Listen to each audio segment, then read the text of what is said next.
Assalamualaikum warahmatullahi wabarakatuh. Selamat pagi anak-anak, bagaimana kabarnya hari ini?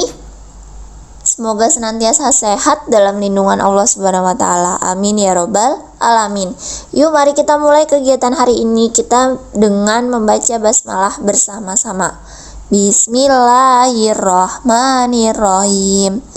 Pembelajaran kita hari ini masih sama dengan yang sebelumnya, yaitu masih kita membahas tema 3.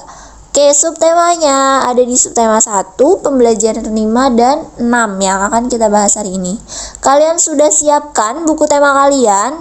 Yang belum menyiapkan silahkan diambil dulu buku temanya.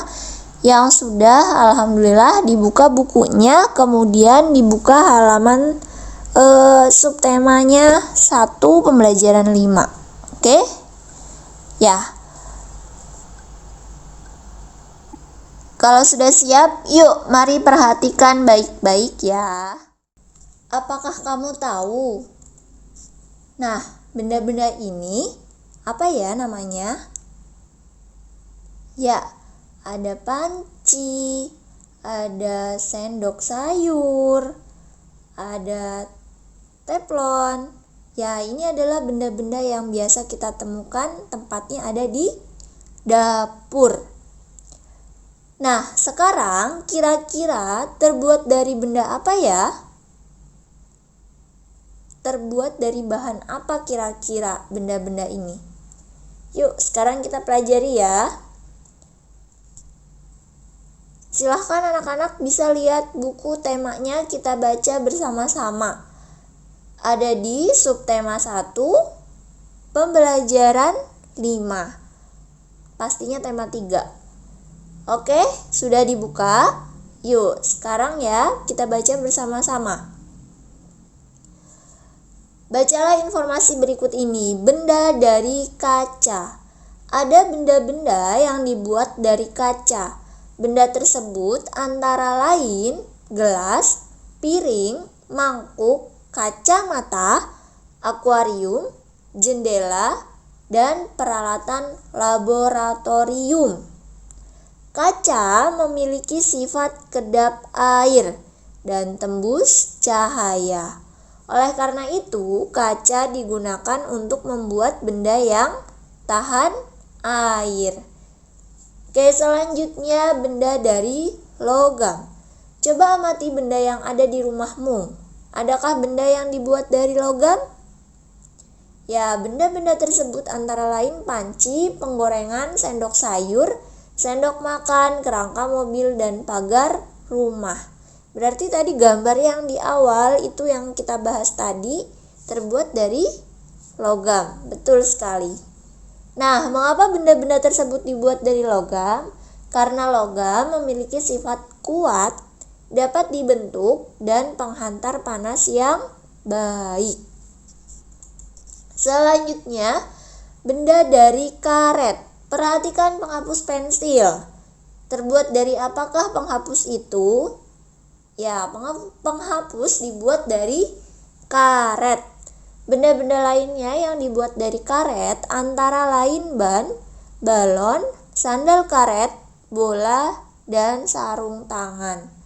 Bagaimanakah sifat karet? Diskusikan bersama temanmu. Yuk, sekarang apa ya kira-kira sifatnya karet? Ada yang tahu?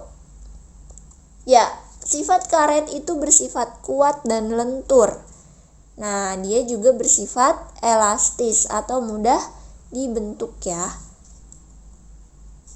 Selanjutnya, ayo mengamati. Amatilah benda-benda di sekitarmu. Adakah yang terbuat dari bahan kaca, logam, atau karet?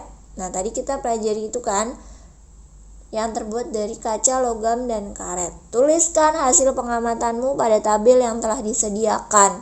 Oke, kalian amati di sekitar kalian. Kira-kira adakah benda yang terbuat dari bahan kaca, logam, atau karet? Bu Guru kasih contoh yang pertama, contohnya ada penghapus. Bahan pembentuknya apa? Karet. Nah, kalian lanjut isi nomor 2 sampai 5. Oke? Sambil mengisi kalian bisa pause dulu videonya. Jadi sekalian kita isi, sekalian lanjut materinya. Ya, kalau sudah selesai, selanjutnya kamu telah mengamati benda-benda di sekitarmu. Tadi sudah diamati? Sudah? Sudah belum? Oke, kalau sudah, selanjutnya ini ada bahan pembentuk benda. Kita sudah pernah pelajari sebelumnya, ada plastik, kertas, kayu. Yang barusan kita pelajari juga ada kaca, dan ada apa lagi ya kira-kira? Coba kalian isi. Bu Guru akan kasih satu contohnya. Ya, ada logam. Tanda panahnya mengarah kemana? Ya, sifat bahannya. Sifat bahannya logam apa? Kuat dan penghantar panas. Betul sekali. Contoh bendanya apa?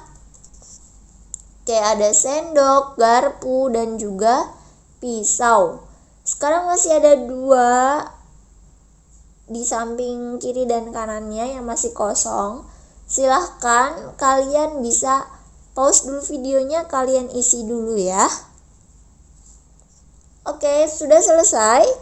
Kalau sudah, lanjut di halaman 46. Oke, perhatikan bahan yang digunakan untuk membuat penggaris. Nah, biasanya penggaris ada yang terbuat dari plastik, kayu, dan juga aluminium atau logam ya. Nah, adalah bahan yang dapat digunakan untuk membuat penggaris. Mengapa bahan kaca tidak digunakan untuk membuat penggaris? Ada yang tahu? Kenapa sih kira-kira bahan kaca tidak digunakan untuk membuat penggaris? Ya, betul sekali Bu, bahaya Bu, khawatir mudah pecah. Terus nanti terkena tangan dan lain sebagainya. Ya, karena bahan kaca kurang cocok ya jika untuk membuat penggaris. Nah, sekarang perhatikan satuan yang tertera pada penggaris. Nah, satuan yang tertera itu disebut namanya satuan panjang. Satuan panjang itu gimana, Bu? Nah, satuan panjang itu adalah satuan yang untuk mengukur panjang. Contohnya di sini ada meter, sentimeter, dan juga milimeter. Oke, meter dilambangkan dengan M, sentimeter dengan cm, dan milimeter dengan mm. Oke, meter, sentimeter, dan milimeter adalah satuan panjang. Apakah kamu dapat mencari hubungan antara satuan meter, sentimeter, dan milimeter? Ada yang tahu 1 meter sama dengan berapa sentimeter? Berapa milimeter? Ya, betul sekali. 1 meter itu sama dengan 100 cm. Atau sama juga dengan 1000 milimeter. Oke, berarti di sini yang terbesar adalah meter ya. 1 meter itu sama dengan 100 cm. 1 meter itu sama dengan 1000 milimeter. Atau 100 cm itu berarti juga dengan 1000 milimeter. Sama nilainya. Sudah paham? Yuk, sekarang coba kita aplikasikan dalam contoh soal. Di sini ada peristiwa. Beni mengukur panjang pita 5 meter 30 cm. Tulisannya seperti itu, tapi kalian bacanya 5 meter lebih 30 cm. Paham ya? Baik, sini ada gambarnya, ilustrasinya. Ada pita, kemudian diukur dengan meteran ya. Nah, pertanyaannya, berapa panjang pita dalam satuan sentimeter? Ingat, 1 meter sama dengan 100 cm. Atau sama dengan juga 1000 milimeter. Oke, selanjutnya Di sini berarti kita ketahui ada 5 meter ditambah 30 cm. 5 meter itu sama dengan 500 cm. Kok bisa, Bu? Ingat, 1 meter sama dengan 100 cm. Nolnya 2. Kalian tinggal tambahin saja. 5 meter sama dengan 5 ditambahin nolnya 2. Berarti jadinya 500 cm. Cara mudahnya seperti itu. Ini artinya sama juga dengan 5 dikali 100. Hasilnya 500. Tapi cara mudahnya seperti itu ya. Tinggal kalian tambahkan nolnya 2 di belakang angkanya. Jadilah 5 meter sama dengan 500. Oke, kemudian kalau satuannya sudah sama-sama sentimeter, sama-sama sentimeter ya, maka bisa dijumlahkan. Nah, ini ya tadi 5 meter itu sama dengan 500 cm ditambah 30 cm.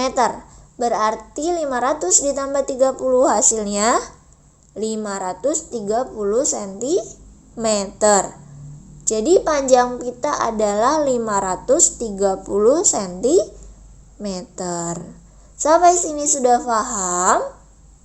Bu Guru yakin sudah pada paham nih. Anak Bu Guru hebat semua. Oke? Atau masih ada yang bingung? Nggak apa-apa. Kita contoh lagi. Ada peristiwa di sini. Panjang mobil Ayah Dayu adalah 410 cm. Panjang mobil Ayah Dayu dalam satuan meter adalah, sekarang dibalik, dari cm ke meter. Caranya seperti ini. 410 cm berarti sama dengan, dipisah ya. Ingat, sentimeternya kalau ke meter nolnya harus 2 atau ratusan. Berarti ini kita pisah antara ratusan dengan puluhan. 410 cm itu sama dengan 400 ditambah 10. Ingat, satuannya masih sentimeter.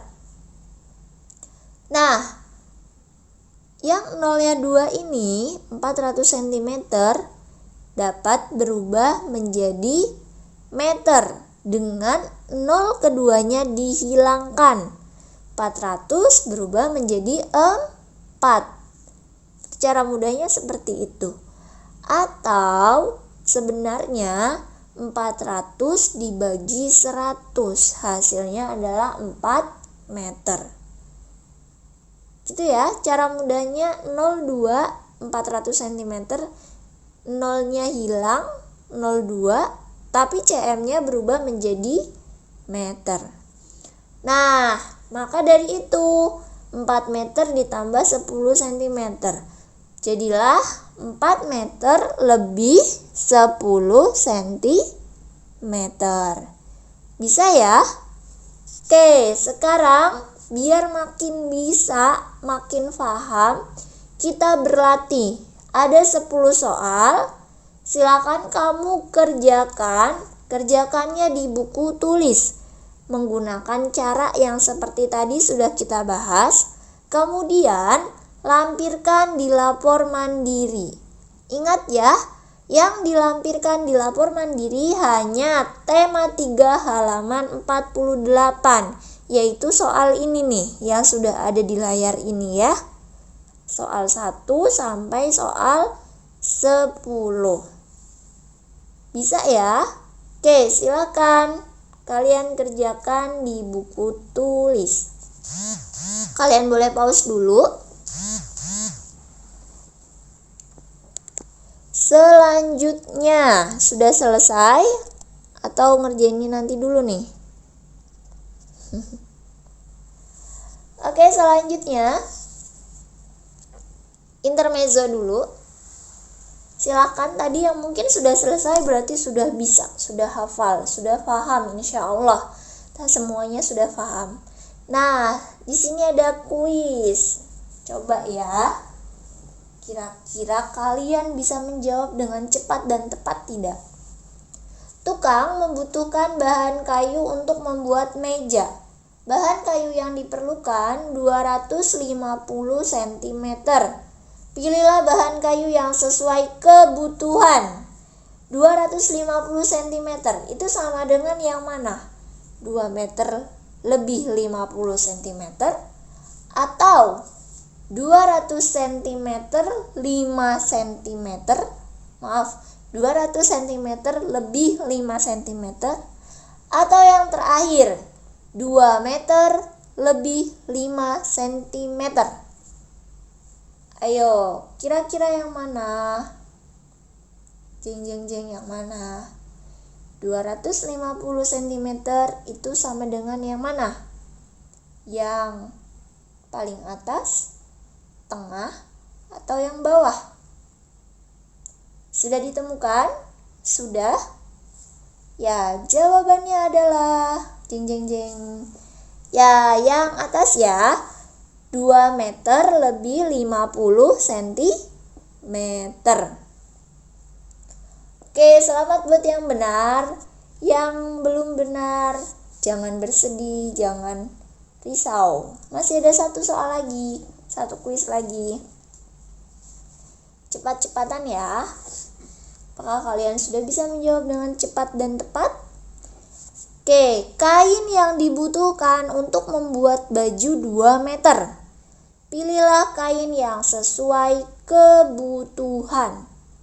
2 meter itu berarti sama dengan yang mana? Yang 120 cm ditambah 180 cm atau 2 meter ditambah 200 cm atau sama dengan 200 cm. Yang mana yang sesuai dengan 2 meter? Paling atas, yang tengah, atau yang paling bawah? Sudah ditemukan jawabannya? Coba difikirkan. Sudah yakin dengan pilihan kamu? Coba ya. Dan jawabannya adalah yang jeng. Ya, yang paling bawah. 2 meter sama dengan 200 cm. Betul sekali. Ya, demikian pembelajaran kita hari ini. Semoga apa yang sudah kita pelajari menjadi ilmu yang bermanfaat. Amin Allahumma amin. Tetap semangat ya. Tetap semangat. Keep smiling. Apapun yang terjadi, istiqomah dalam kebaikan. Oke? Kurang lebihnya dari Bu Guru mohon maaf. Terima kasih atas perhatian anak-anak soleh-soleha semuanya. Terima kasih. Wassalamualaikum warahmatullahi wabarakatuh. Kita jumpa lagi di lain kesempatan ya.